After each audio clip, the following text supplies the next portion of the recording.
कि उसकी नई योजनाओं को ध्यान में रखते हुए ऐसा करना बुरा और उनके विरुद्ध भी है, लेकिन उसके लिए ये घर एक पूरी दुनिया के समान था।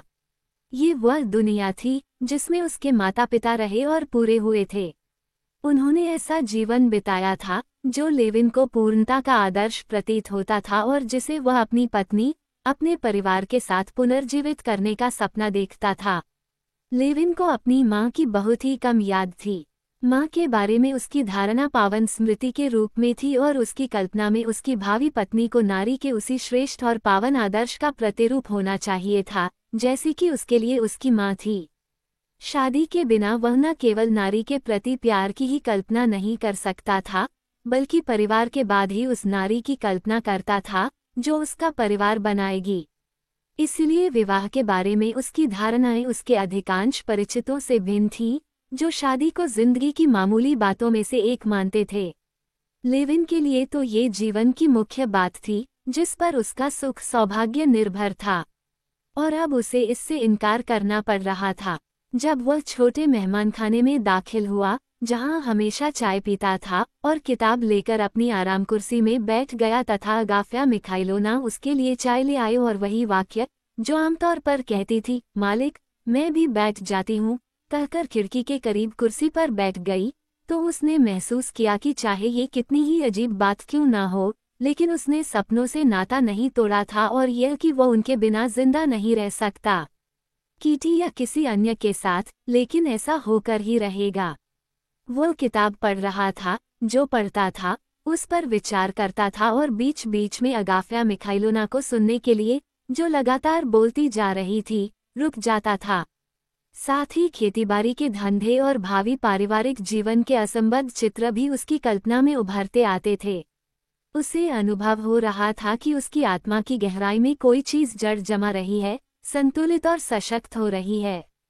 उसने अगाफ्या मिखाइलोना की यह बात सुनी कि कैसे प्रोखोर भगवान को भूलकर उस रकम से, जो लेविन ने उसे घोड़ा खरीदने को उपहार स्वरूप दी थी, लगातार पीता रहता है और उसने बीवी को पीट पीट कर मौत के मुंह तक पहुंचा दिया है।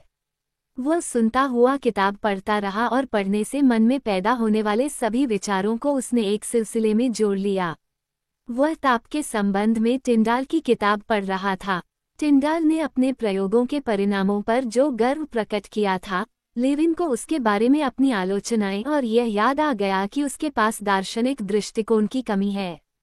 अचानक ये खुशी भरा ख्याल उसके दिमाग में कौंध गया, 2 साल बाद मेरे पशुओं के झुंड में 2 हॉलैंडी गुएं होंगी, हो सकता है कि खुद पावा भी तब तक जीती रहे, बेकूत की 12 बेटियां और ये 3 भी इस झुंड में शामिल हो जाएंगी, कमाल हो जाएगा। वो फिर से किताब पढ़ने लगा। चलो, मान लिया कि विद्युत और ताप एक ही चीज है, किंतु क्या प्रश्न को हल करने के लिए समीकरण में एक की जगह पर दूसरा परिमाण रखा जा सकता है? नहीं, तो बात क्या बनी? प्रकृति की सभी शक्तियों के बीच संबंध की तो सहज ज्ञान से ही अनुभूति होती है। ये बात तो विशेष रूप से सुखद है कि जब पावा की लाल चितकबरी बछिया गाय बन जाएगी, तो इन तीनों के साथ मेरा पशु झुंड कैसा होगा? बहुत ही बढ़िया। पशुओं के लौटने के समय मैं अपनी पत्नी और मेहमानों के साथ बाहर जाऊंगा। पत्नी कहेगी, इस बछिया को तो मैंने और कोस्त्या ने बच्चे की तरह पाला पोसा है। कोई मेहमान पूछेगा, आपको भला इसमें इतनी दिलचस्पी कैसे हो सकती है? वह जवाब देगी, जो कोस्त्या को अच्छा लगता है, मुझे भी अच्छा लगता है। लेकिन वह कौन होगी? और उसे यह याद आ गया जो उसके साथ मास्को में हुआ था। लेकिन हो ही क्या सकता है? मेरा तो कोई कसूर नहीं है।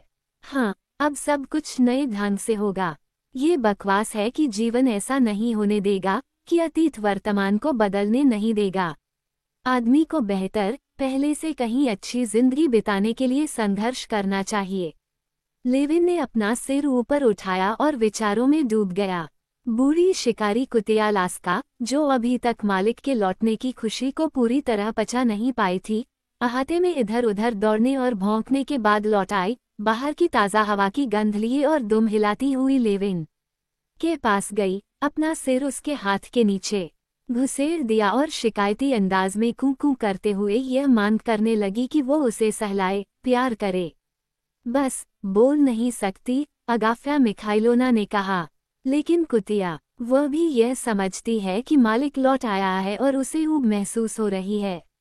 ऊब किस लिए महसूस होगी? मेरी क्या आंखें नहीं, मालिक अब भी अपने मालिकों को नहीं समझेंगी तो कब समझेंगी?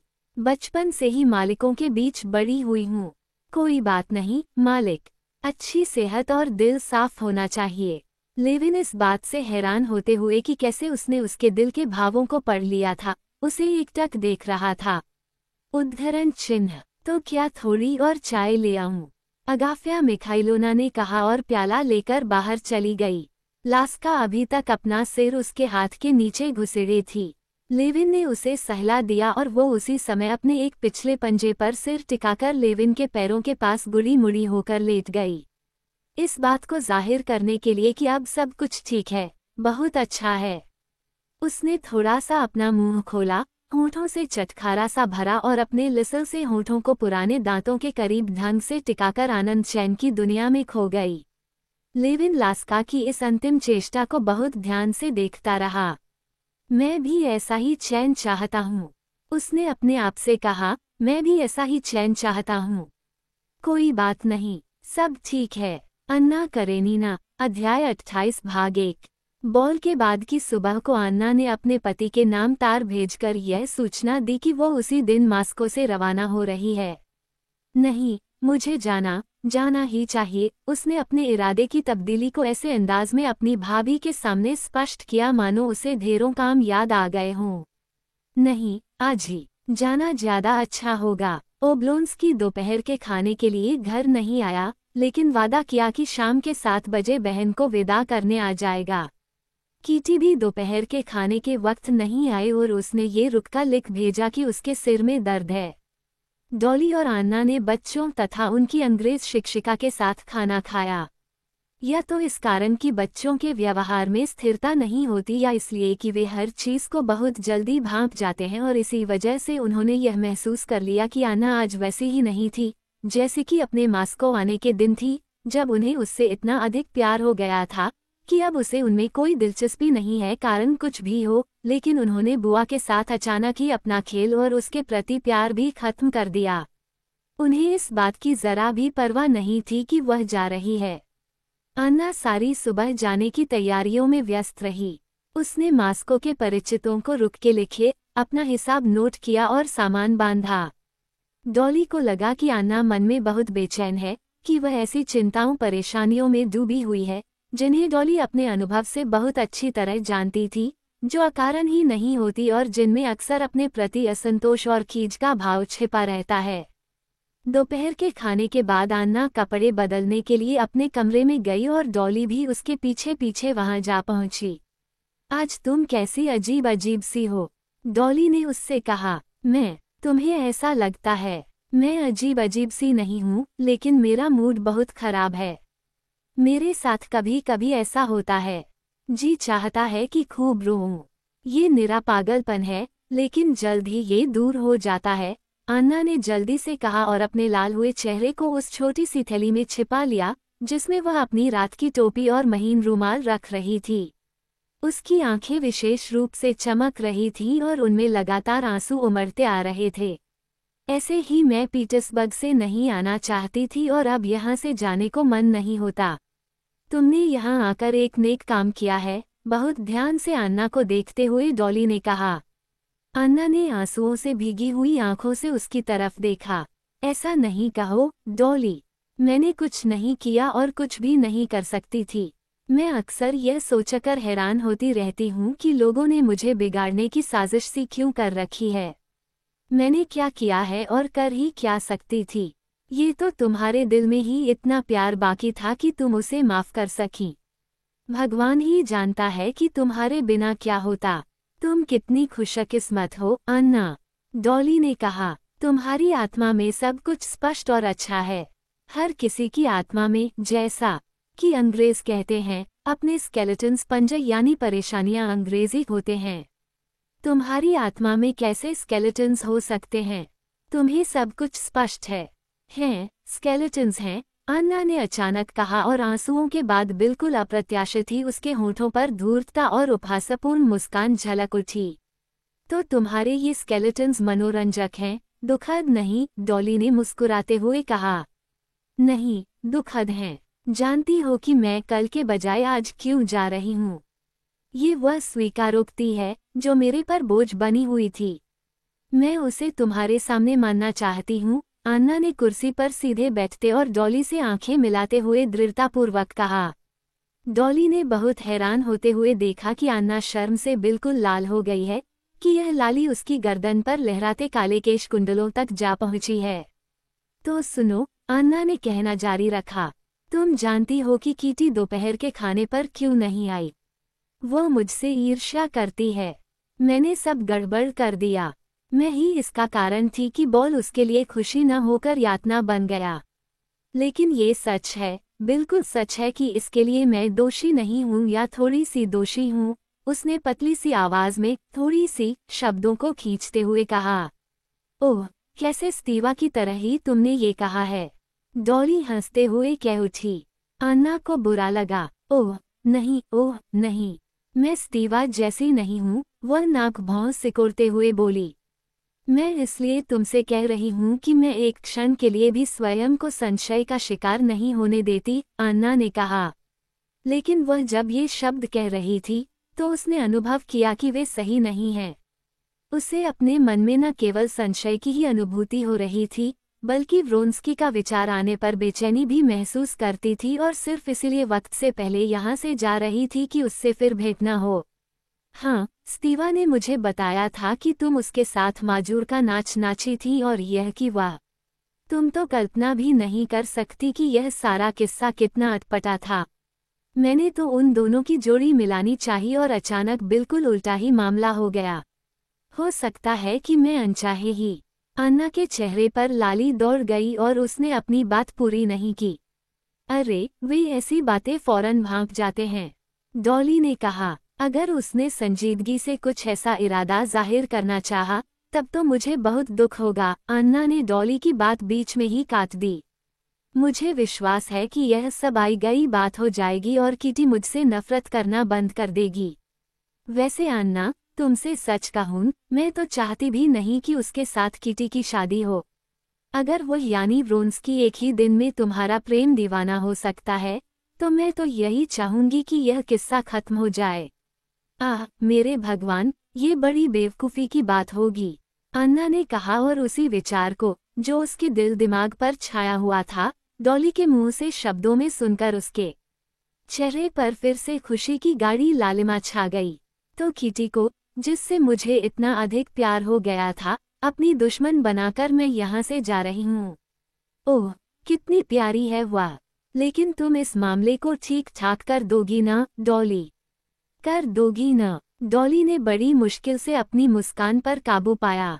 वह अन्ना को प्यार करती थी, लेकिन ये देखकर उसे खुशी हुई कि उसकी भी अपनी कमजोरियां हैं। दुश्मन? ऐसा नहीं हो सकता। कितना अधिक मैं ये चाहती हूँ कि तुम सब मुझे वैसे ही प्यार करो, जैसे मैं तुम सबको करती हूँ। और अब तो मैं तुम सबको और भी ज्यादा चाहने लगी हूँ, उसने डबडबाई आंखों से कहा। आह, कितनी बुद्ध हूँ मैं आज। अन्ना ने रुमाल से मुंह पोंछा और कपड़े पहनने लगी। ओब्लोंस्की ने आने में देर कर दी और रवाना होने के वक्त ही घर पर पहुंचा। उसका चेहरा लाल और खिला हुआ था तथा उसके मुंह से सिगार तथा शराब की गंध आ रही थी। अन्ना की भावुकता डॉली के मन पर भी हावी हो गई और नंद के जाने के पहले जब उसने उसे आखिरी बार गले लगाया, तो फुसफुसाए, मेरे ये शब्द याद रखना, अन्ना, तुमने मेरे लिए जो कुछ किया है, मैं उसे कभी नहीं भूलूंगी। और यह भी याद रखना कि मैं तुम्हें प्यार करती थी और हमेशा एक सबसे अच्छे मित्र के रूप में प्यार करती रहूंगी। मेरी समझ में नहीं आ रहा कि किस लिए, अन्ना ने भावज को चूमते और अपने आंसू छिपाते हुए कहा। तुम जानती हो और तुमने मेरी बात समझ ली है। विदा, मेरी प्यारी रानी। अन्ना करेनीना, अध्याय 29 भाग 1। तो सब किस्सा खत्म हो गया, भला हो भगवान का। तीसरी घंटी बजने पर भी डिब्बे का रास्ता रोककर खड़े हुए अपने भाई से अंतिम बार विदा लेने पर उक्त विचार ही अन्ना के दिमाग में सबसे पहले आया। वह अपनी नौकरानी अनुष्का के करीब सोफे पर बैठ गई और मध्यम रोशनी में डिब्बे में नजर दौड़ाने लगी। शुक्र है खुदा का, कल अपने बेटे सेर्योजा और अलेक्सेई अलेक्सांद्रोविच को देख सकूंगी और पहले की तरह मेरा अच्छा तथा अभ्यस्त जीवन आरंभ हो जाएगा। अन्ना दिन भर जिस चिंताकुल मानसिक स्थिति में रही थी, उसी स्थिति में उसने बड़ी खुशी और अच्छे ढंग से यात्रा के लिए सब कुछ ठीक ठाक किया। अपने छोटे छोटे और फुर्तीले हाथों से उसने लाल रंग का बैग खोला और बंद किया, उसमें में छोटा तकिया निकाला, उसे घुटनों पर रख लिया और पैरों को अच्छी तरह से ढककर चैन से बैठ गई। एक बीमार महिला सोने के लिए लेट गई थी। दूसरी दो महिलाओं ने अन्ना से बातचीत शुरू कर दी और एक मोटी बुढ़िया ने अपने पैरों को अच्छी तरह से ढकते हुए गर्माहट की कमी की शिकायत की। अन्ना ने महिलाओं को जवाब में कुछ शब्द कहे और उनकी बातचीत में कोई दिलचस्पी न महसूस करते हुए अनुष्का से टॉर्च निकालने को कहा। उसे कुर्सी के हत्थे पर जमाया और अपने पसमे से कागज काटने का छोटा सा चाकू और एक अंग्रेजी उपन्यास निकाल लिया। शुरू में उसका पढ़ने में मन नहीं लग सका। पहले तो हलचल और लोगों के आने जाने से बाधा पड़ी, इसके बाद गाड़ी के चलने पर सभी तरह की आवाज़ों को सुने बिना नहीं रहा जा सकता था। इसके पश्चात बर्फ ने बाधा डाली, जो बाईं ओर की खिड़की पर जोर से टकराकर शीशे पर चिपकती जा रही थी। इसके बाद कपड़ों से लदा फंदा और एक पहलू बर्फ से बुरी तरह ढका हुआ कंडक्टर पास से गुजरा और फिर इस बातचीत ने भी किताब में उसका ध्यान नहीं लगने दिया कि इस वक्त बाहर कितना भयानक बर्फ का तूफान चल रहा है। बाद में बार बार यही सब कुछ होता रहा। पहियों की वही खटखट जारी थी, खिड़की पर वही बर्फ थी, भाप की गर्मी से ठंड और फिर से गर्मी का द्रुत परिवर्तन होता था। मध्यम रोशनी में वही चेहरे रह रहकर झलकते थे, वही आवाजें सुनाई देती थीं और अन्ना इनकी अभ्यस्त होकर किताब को पढ़ने तथा पढ़े हुए पृष्ठों को समझने लगी। अनुष्का दस्ताने लगे, जिनमें से एक फटा हुआ था, चौड़े हाथों में लाल बैग को घुटनों पर टिकाए ऊँघ रही थी। अन्ना पढ़ रही थी और यह समझ रही थी कि उसे पढ़ना अच्छा नहीं लग रहा है, यानी दूसरे लोगों के जीवन की छाया को देखना समझना अच्छा नहीं लग रहा था। स्वयं उसका बहुत मन हो रहा था जीने को।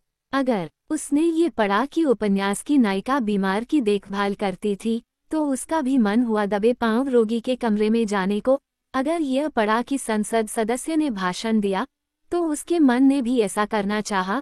अगर यह पढ़ा कि लेडी मेरी दरिंदों के झुंड के पीछे साहपूर्वक घुड़सवारी करती हुई जाती है और अपनी भाभी का मुंह चिढ़ाती है, तो उसका भी यही करने को दिल मचला। लेकिन वो कुछ भी नहीं कर सकती थी और अपने छोटे छोटे हाथों में पॉलिश किए हुए चाकू को घुमाती हुई पढ़ने की कोशिश कर रही थी। उपन्यास का नायक अंग्रेजी ढंग का अपना सुख यानी बैरोनेट का पद और जागीर पाने को था और अन्ना ने चाहा कि वो उसके साथ उस जागीर पर जाए। तभी अचानक उसने महसूस किया कि नायक को शर्म आनी चाहिए और यह कि खुद उसे भी उसकी इस शर्म की भागीदार होना चाहिए। लेकिन नायक को किस कारण शर्म आए? मुझे क्यों शर्म आए? उसने बुरा मानते हुए आश्चर्य से पूछा। उसने पुस्तक रख दी और कागज काटने के चाकू को दोनों हाथों में कसकर पकड़े हुए आराम कुर्सी की टेक पर पीठ टिका दी। शर्म की कोई बात नहीं थी। उसने मास्को की अपनी सारी स्मृतियों को मन ही मन दोहराया। सभी अच्छी और सुखद थीं। उसे बॉल याद आया, रोन्स्की और उसका प्यार में डूबा हुआ विनम्र चेहरा याद आया। उसके साथ अपने सभी संबंधों का ध्यान आया। शर्म की कोई भी बात नहीं थी, लेकिन फिर भी स्मृतियों की ठीक इसी जगह पर शर्म की भावना तीव्र हो गई, मानो किसी भीतरी आवाज ने इसी जगह पर, यानी जब उसने व्रोन्स्की को याद किया, उससे कहा, यही शर्म की बात है। तो क्या हुआ? उसने आराम कुर्सी में दूसरे ढंग से बैठते हुए दृढ़तापूर्वक अपने से यह पूछा। क्या मतलब है इसका? क्या मैं इस बात से आंख नहीं मिला सकती?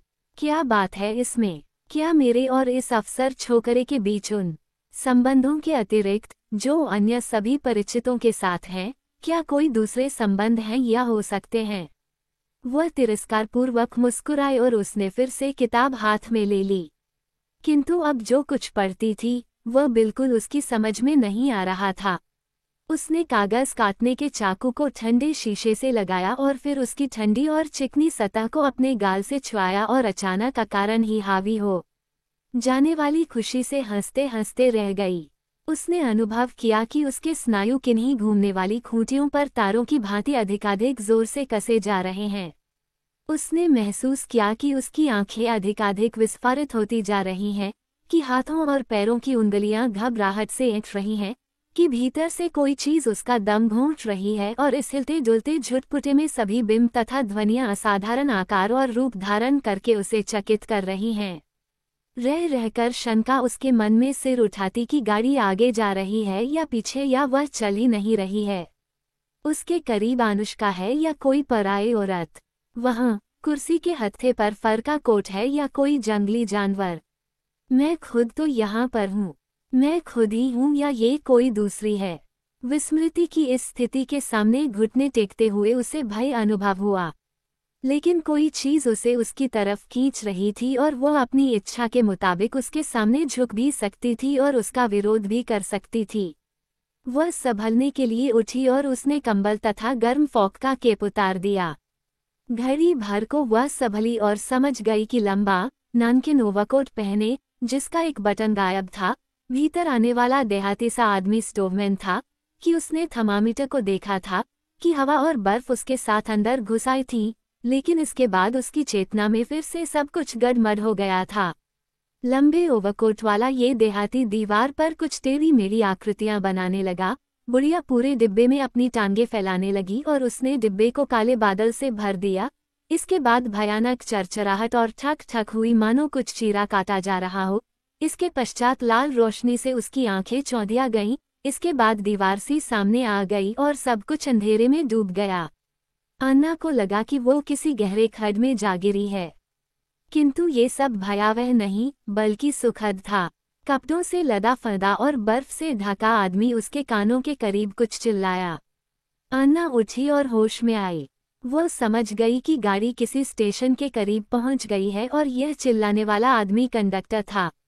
उसने अनुष्का से केप, जो उसने कुछ ही देर पहले उतारा था, और शॉल देने को कहा और उन्हें पहन उड़कर दरवाजे की तरफ चल दी। बाहर जाना चाहती हैं? अनुष्का ने पूछा। हाँ, मैं कुछ देर खुली हवा में सांस लेना चाहती हूँ। यहाँ बहुत गर्मी है। और उसने दरवाज़ा खोला। बर्फ का तूफान और झंझा उस पर टूट पड़े तथा उसके दरवाज़ा खोलने का विरोध करने लगे। अन्ना को इसमें भी मज़ा आया। उसने दरवाज़ा खोला और बाहर पायदान पर आ गई। हवा तो मानो उसी की राह देख रही थी। वह खुशी से सीटी बजाने लगी और उसने अन्ना को अपनी गिरफ्त में लेकर उड़ा ले जाना चाहा, किंतु अन्ना ने एक हाथ से ठंडा हैंडल थाम लिया और दूसरे हाथ से फॉक को संभाले हुए प्लेटफॉर्म पर उतरकर डिब्बे की ओट में हो गई। पायदान पर हवा बहुत तेज थी, लेकिन प्लेटफॉर्म पर डिब्बों की ओट में शांति थी। वह डिब्बे की ओट में खड़ी रहकर ठंडी और बर्फीली हवा में बड़े आनंद में खूब लंबी लंबी सांसें लेते हुए प्लेटफॉर्म तथा जगमगाते स्टेशन पर सभी ओर नजर दौड़ाने लगी। अन्ना करेनिना, अध्याय 30 भाग 1। बर्फ का भयानक तूफान चल रहा था और रेल के डिब्बों के पहियों के बीच से तथा स्टेशन के कोने के पीछे खड़े खंभों के गिर्द साए साए कर रहा था। डिब्बे, खंभे, लोग और अन्य जो कुछ भी नजर आ रहा था, एक तरफ से बर्फ से ढका हुआ था तथा अधिकाधिक ढका चला जा रहा था। तूफान क्षण भर को शांत हो गया, किंतु फिर इतने जोर से चलने लगा कि उसके सामने खड़े रहना असंभव सा प्रतीत होता था। फिर भी कुछ लोग हंसी खुशी से आपस में बातें करते, प्लेटफॉर्म के तख्तों को चरमराते और बड़े बड़े दरवाजों को लगातार खोलते तथा बंद करते हुए इधर उधर भाग रहे थे। किसी झुके हुए आदमी की छाया उसके पैरों के पास से निकल गई और लोहे पर हथौड़े की चोट की आवाजें सुनाई दी। तार इधर दो। अंधेरे में दूसरी ओर से किसी का खींचा हुआ स्वर सुनाई दिया। कृपया इधर आइए। 28 नंबर। दूसरी ऊंची ऊंची आवाजें सुनाई दे रही थीं और कपड़ों से लदे फंदे तथा बर्फ से ढके विभिन्न लोग भागते दिखाई दे रहे थे। सिगरेट पीते हुए कोई दो महानुभाव अन्ना के पास से गुजरे। अन्ना ने ताज़ा हवा के लिए फिर लंबी सांस ली और डिब्बे का हैंडल पकड़ने के लिए फर के मफ से हाथ बाहर निकाला ही था कि फौजी ओवरकोट पहने एक अन्य व्यक्ति ने उसके करीब आकर